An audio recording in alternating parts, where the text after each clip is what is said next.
उदयपुर राज्य के एक छोटे से गांव में करोड़ीमल नाम का व्यापारी अपनी पत्नी सुमित्रा और पुत्री गायत्री के साथ रहता था। करोड़ीमल ने अपनी पुत्री गायत्री का रिश्ता निश्चित कर दिया था।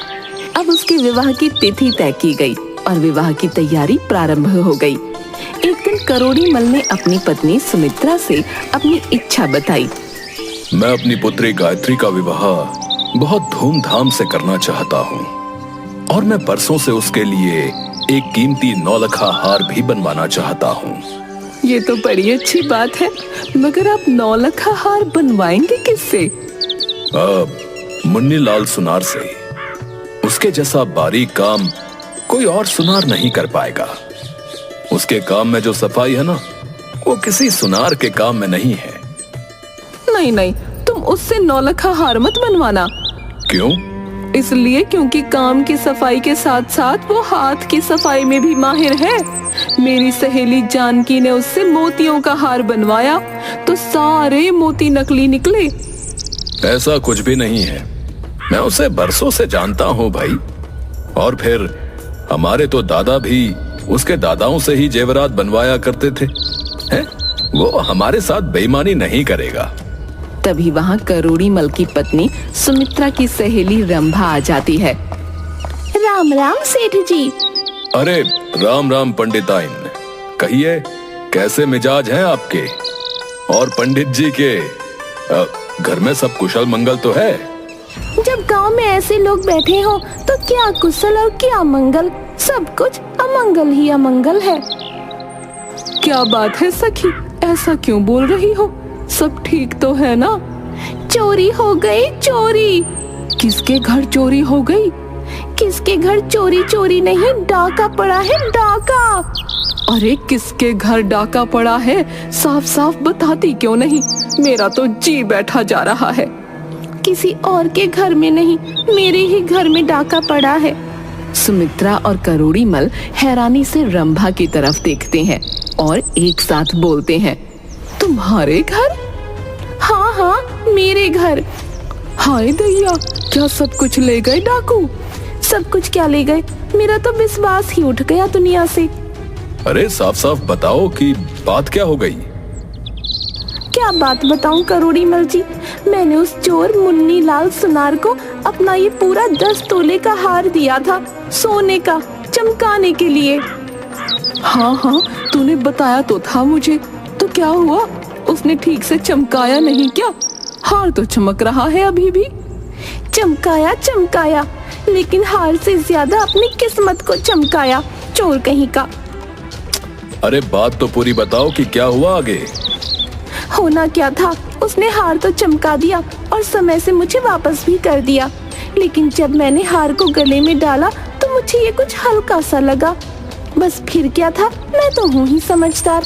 तुरंत हार लेकर पहुँच गई उस मुन्नीलाल सुनार की दुकान पर, और जब हार का वजन किया तो मैं तो लुट ही गई, बर्बाद हो गई, लूट लिया मुझे। अरे बात तो पूरी बताओ कि क्या हुआ आगे? होना क्या था, उसने मेरे 10 तोले के हार का 8 तोले बनाकर वापस किया। न एक कम न एक ज्यादा, पूरे 2 तोले का सोना गायब कर दिया। सुन लिया आपने अपने कानों से, मैं यही तो समझा रही थी कि वो एक नंबर का चोर है। काम के साथ साथ हाथ की सफाई भी बड़ी अच्छी करता है। अब अपने कानों से सुन लिया ना, और आंखों से देख भी लिया, तो हुआ ना आपको विश्वास? लेकिन आपने मुन्नीलाल सुनार को पूछा नहीं कि हार में से 2 तोला सोना कहाँ गया? हाय दैया, चोरों की भला कोई नियत होती है क्या? आप भी कैसी बातें करते हो। वो हमसे कहता, हाँ मैंने 2 तोला सोना चुराया है। करोड़ीमल जी, दुनिया आपकी तरह सीधी नहीं है, बड़े चालू लोग हैं यहाँ तो। देख लो अपनी आंखों से, ऊपर वाले ने तुम्हें सही समय पर बचा लिया, वरना कल को हार के साथ साथ बेटी के ससुराल में इज्जत भी गंवानी पड़ती। तुम सही कह रही थी, परंतु उसके जैसा बारीक काम करने वाला आसपास के गांव में भी कोई नहीं है। ठीक है तो करवाओ उससे ही काम। उससे 9 लखा हार बनवाया और वो नकली निकल गया तो गायत्री के ससुराल में कितनी बदनामी होगी, ये सोचा है आपने? बात तो तुम ठीक कह रही हो, लेकिन उसके जैसा हार कोई और बना नहीं पाएगा। इसीलिए हार तो मैं उससे ही बनवाऊंगा। देखता हूं वो मुझे कैसे धोखा देता है। वो शेर है तो मैं सवा शेर। तुम बस देखती जाओ।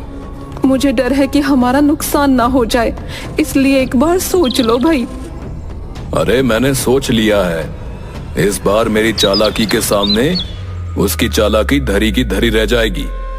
तुम चिंता मत करो।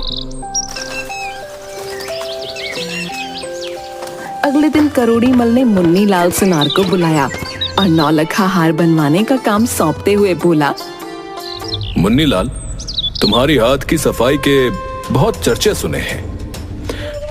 ये मेरी बेटी की शादी का हार है। मैं नहीं चाहता कि इसमें तुम कोई हेरा फेरी करो, इसलिए तुम ये हार काली नदी के पार बने मेरे मकान में बनाओगे और मेरा एक आदमी हर समय तुम्हारे साथ रहकर तुम्हारी निगरानी करेगा। सेठ जी कैसी बातें करते हो हैं? गायत्री तो मेरी बेटी जैसी है, भला उसके विवाह के गहने के साथ मैं ऐसा क्यों करूंगा?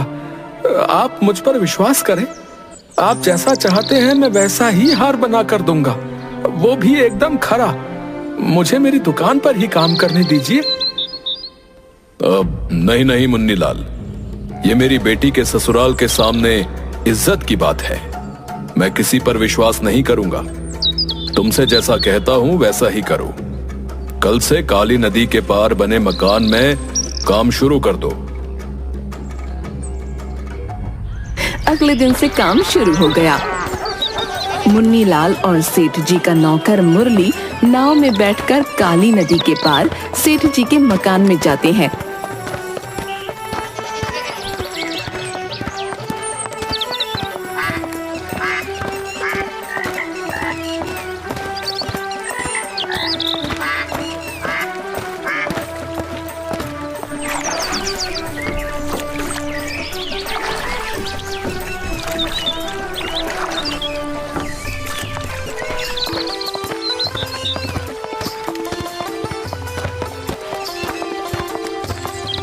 और मुन्नी लाल वहीं हार बनाता है।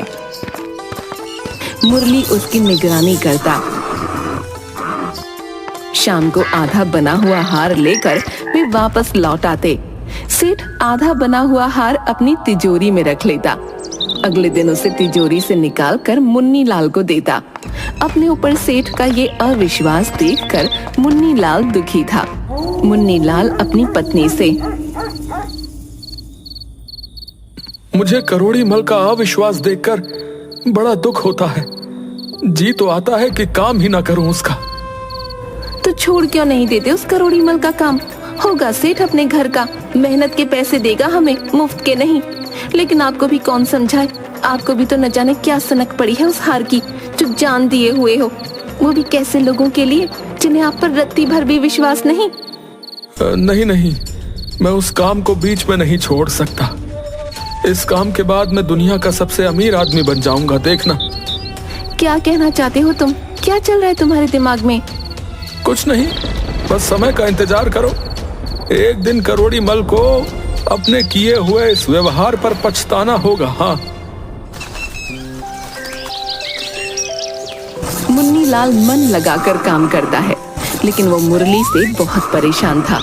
मुरली दिन भर उसके सिर पर सवार रहता। वो सिर खुजलाता तो मुरली उसके बालों को टटोलता।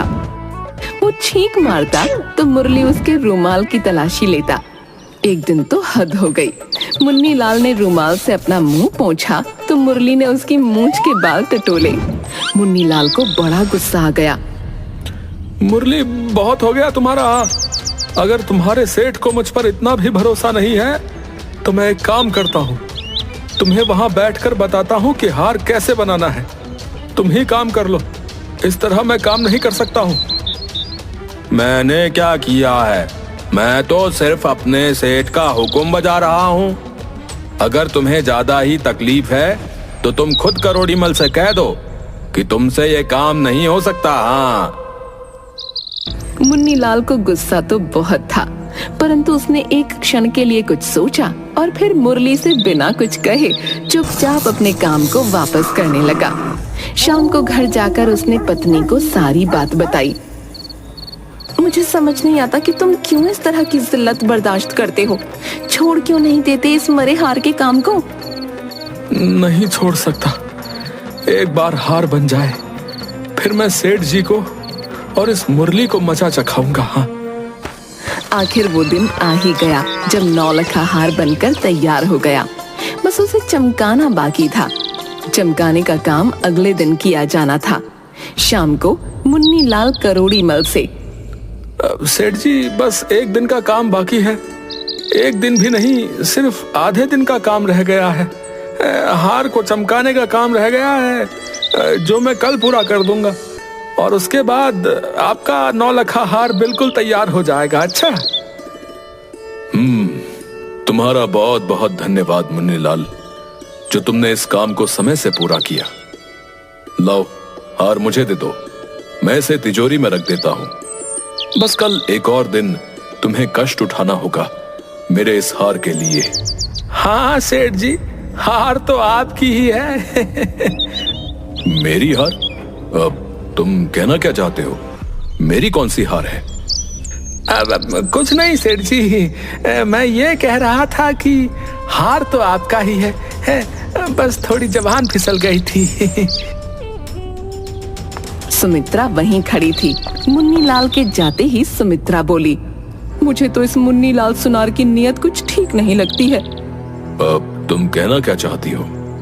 देखा नहीं कैसे मुस्कुराकर बोल रहा था, हार तो आपका ही है। अरे तुम भी कुछ भी सोचती हो। उसने बाद में कहा तो कि जबान फिसल गई थी।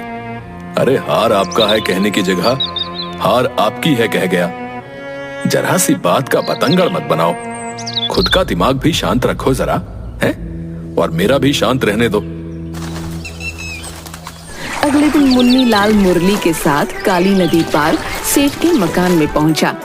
उसने हार चमकाने का काम शुरू किया और दोपहर तक हार पूरी तरह से तैयार हो गया। मुन्नी लाल ने हार को लाल रंग के मखमली कपड़े में लपेटा और एक डिब्बे में बंद कर नाव में बैठकर मुरली के साथ वापस लौटने लगा।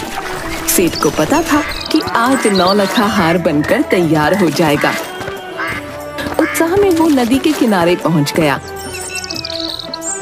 मुन्नी लाल ने जब सेठ जी को नदी किनारे खड़े देखा तो नाव से ही जोर जोर से हाथ हिलाने लगा। हाथ हिलाते हुए वो खुद भी इतना डोल रहा था कि नाव भी डावाडोल होने लगी। अरे मुन्नी लाल, अरे इतना जोर से मत डोलो। अरे तुम्हारे डोलने से नाव संभालना मुश्किल हो रहा भाई। मुरली के बोलते बोलते नाव का संतुलन बिगड़ गया और वो उलट गई। मुन्नी लाल और मुरली नदी में गिर पड़े।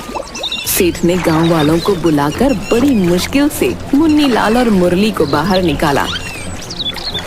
बाहर निकलने के बाद, सेठ जी ये लीजिए आपकी अमानत। अब इसके बाद मेरी कोई जिम्मेदारी नहीं है। इस हार के प्रति मुझे इस बंधन से मुक्त कीजिए। करोड़ीमल खुश था कि नाव के उलट जाने और मुन्नी लाल के पानी में गिरने के बाद भी नौलखा हार सही सलामत है। अब तुम्हारा बहुत बहुत शुक्रिया मुन्नी लाल। तुम्हें इस हार को बनाने में बहुत कष्ट हुआ। मुझे तुम्हारे काम पर पूरा भरोसा था। सेठ जी ही, आपको मेरे काम पर तो भरोसा था लेकिन मुझ पर नहीं। करोड़ीमल हंसता हुआ वहां से घर चला आया।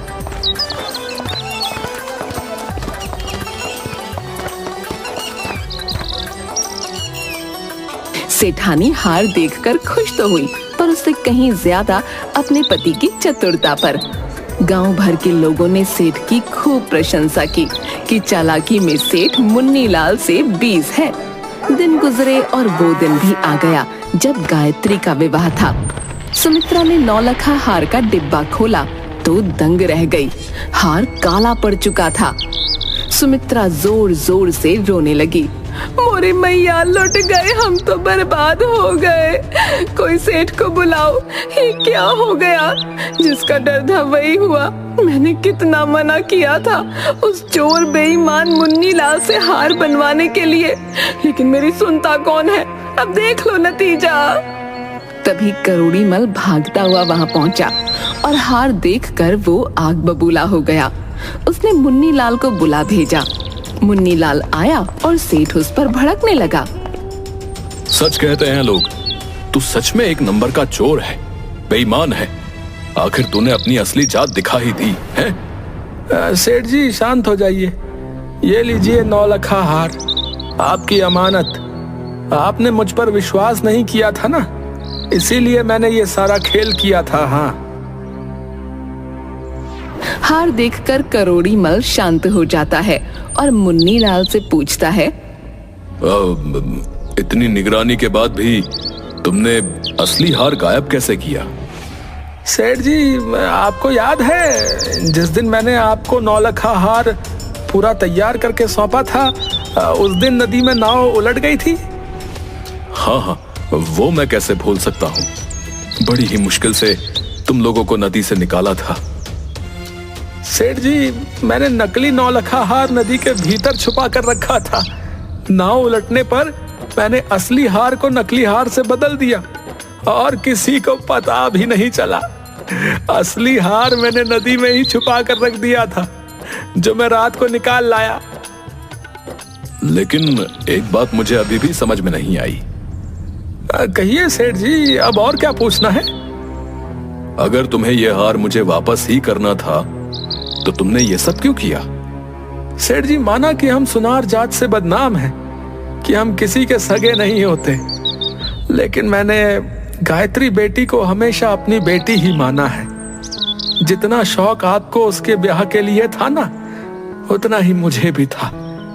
आपकी ममता और मेरी ममता में सिर्फ फर्क इतना सा था कि आपने उसे जन्म दिया और आप उसका कन्यादान कर सकते हैं। मैंने ना तो उसे जन्म दिया और ना ही उसका कन्यादान कर सकता हूं। परंतु जैसे ही आपने मुझे गायत्री बिटिया के लिए 9 लखा हार बनाने की जिम्मेदारी दी, उसी क्षण मैंने ये सोच लिया था कि मैं अपनी बिटिया के लिए दुनिया का सबसे खूबसूरत हार बनाऊंगा, और वो भी पूरी ईमानदारी के साथ। लेकिन आपका अविश्वास बार बार मुझे नीचा दिखा रहा था। मैंने ये सब सिर्फ आपको ये बताने के लिए ही किया कि मैं गलत नहीं हूं। मुझे माफ कर दो मुन्नी लाल, मुझसे बहुत बड़ी गलती हो गई। परंतु अभी भी मेरे मन में एक संशय है। कहिए सेठ जी, आज अपने मन के सारे संशय दूर कर लीजिए।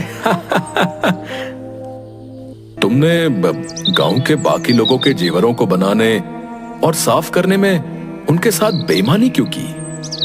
जी, मैं रोज भगवान के आगे जाता हूँ और एक ही प्रार्थना करता हूँ कि मुझे अगले जन्म में सुनार का जन्म मत देना, क्योंकि मैं कितनी भी ईमानदारी कर लूं, लोगों के मन से ये भाव नहीं मिटा सकता कि मैंने अपना काम पूरी ईमानदारी के साथ किया है।